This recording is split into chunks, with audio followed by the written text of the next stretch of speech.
అందరికీ నమస్కారం.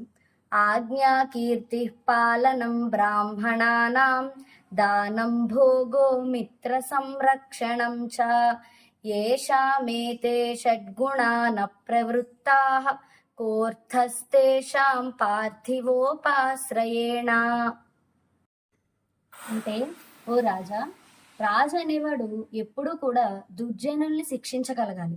అంటే ఎవరైనా చెడ్డవారు ఏదైనా తప్పు చేస్తే తక్షణం వారికి శిక్ష పడేలా రాజు చేయాలి. అదే విధంగా ఆ రాజు యొక్క కీర్తి నలుదిక్కులా వ్యాపించేలా ఉండాలి. అలాగే రాజు అనేవాడు ఎప్పుడూ బ్రాహ్మణుల్ని పాలిస్తూ ఉండాలి. అది ఆ రాజు యొక్క ధర్మం. అలాగే రాజు ఎప్పుడు పాత్రదానం చేయాలి. అంటే ఇప్పుడు మనం ఒక దానం చేస్తున్నాము అంటే ఈ దానం పొందడానికి ఆ వ్యక్తి ఎంత అర్హుడు అనేది తెలుసుకుని సపాత్ర దానం అనేది రాజు ఎప్పుడు చేయాలి. అలాగే రాజు ఎప్పుడు సుఖాన్ని అనుభవించాలి. తన అంతఃపురంలో తనకున్న సుఖాల్ని తను అనుభవించగలగాలి. అలాగే రాజు ఎప్పుడు కూడా మిత్రరక్షణ అంటే తన మిత్రరాజ్యాలన్నిటినీ కూడా రాజు సదా రక్షించుకోగలగాలి.